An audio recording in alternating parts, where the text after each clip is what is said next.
ధనుర్మాసం అంటే మనకు వెంటనే గుర్తుకొచ్చేది గోదాదేవి కళ్యాణం.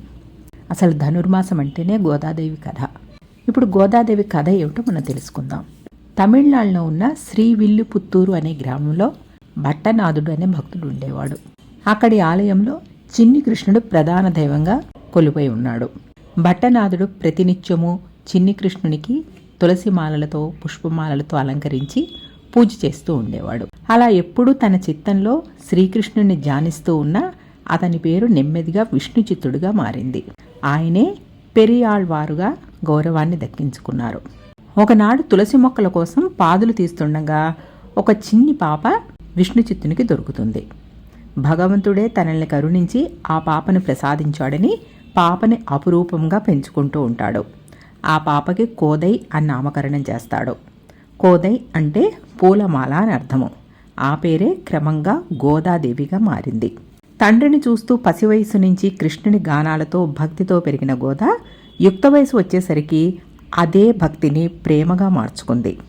తండ్రి కృష్ణునికి సమర్పించే మాలలను తను ముందే ధరించి తనలో కృష్ణుని చూసుకుని తెగమురిసిపోయేది.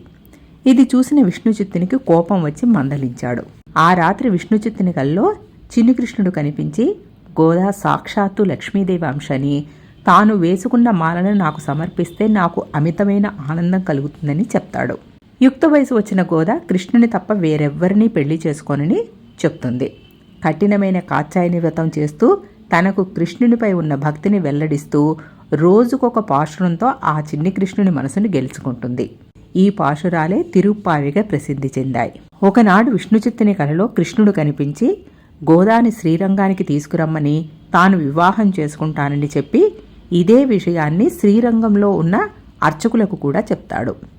విల్లుపుత్తూరు ప్రజలు ఇది తమ మహాభాగ్యంగా భావించి గోదాదేవిని పెళ్లి కూతురుగా ముస్తాబు చేసి శ్రీరంగానికి బయలుదేరతారు.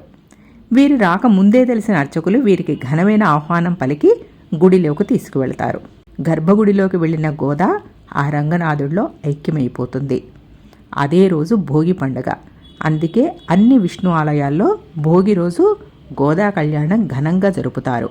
గోదాదేవి ఆ కృష్ణునికి సమర్పించిన పాశురాలని ఈ ధనుర్మాసమంతా అన్ని విష్ణు ఆలయాల్లో సుప్రభాత సేవలో పఠించి ముక్తులవుతారు.